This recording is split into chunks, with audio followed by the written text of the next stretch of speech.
Magandang araw mga kangod. Ito na ang continuation ng ating paglalakbay papuntang Cabiang Tunnel.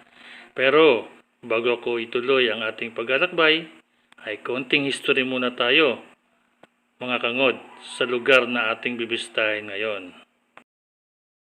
At ito ang Ternate, Cavite, kung saan matatagpuan ang Cabiang Tunnel. Konting history lang sa Ternate. Ito pala ay isang dating baryo ng Maragondon at naging independent siya noong taong 1857.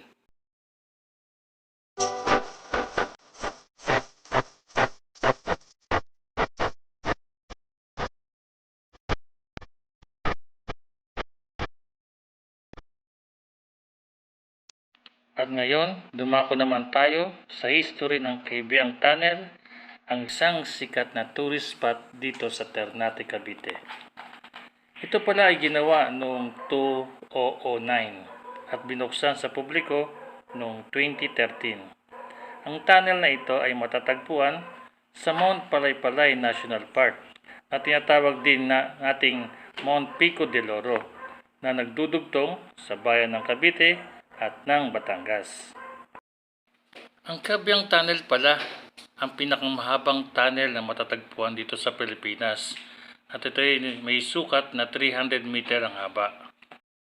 Bukod sa naging tourist spot ang tunnel na ito, naging benepisyo rin ito at laking tulong sa residente ng dalawang nasabing bayan dahil sa pamagitan ng tunnel na ito, mas napabilis ang transportasyon ng mga tao sa lugar na ito.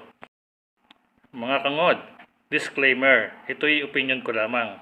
Kung ikaw kasi nasa Nasugbu, kayo'y nag-outing dun sa mga beaches sa parting Batangas, sa Nasugbu, sa Calatagan, sa Lian, at kung gusto nyo mapabilis ng uwi ng maaga or iwas sa traffic, tingin ko itong pinaka-the best way na dadaanan yung pauwi. Although medyo zigzag road, kurba ang daan, pero ma-enjoy nyo naman. Iwas kayo sa traffic at lesser time kung dito kayo dadaan kasi ang daan ng Ternate, Maragondon, Naik or kung magte-13 kayo, napakalawak po at wide na po talagang kanilang mga kalsada. Kaya safe na safe po kung dito dadaan talagang may iwasan yung traffic. Kung magda-Naik naman kayo, Naik going to Rosario, to Cavite, Rosario Cavite, mas madali naman kasi nandalabas na naman ng Cavitex kung papunta kayong Manila. Diga? Mababawasan yung biyahe nyo kung nagmamadali na kayo umuwi. Sana sa konting informasyon ay meron kayong nakukuhang idea sa akin. Yun lang po mga kangod. Bye-bye! Tuloy na po natin ang way papuntang Cabiang na po. Salamat!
tipong sumba-sumba ma'am ha.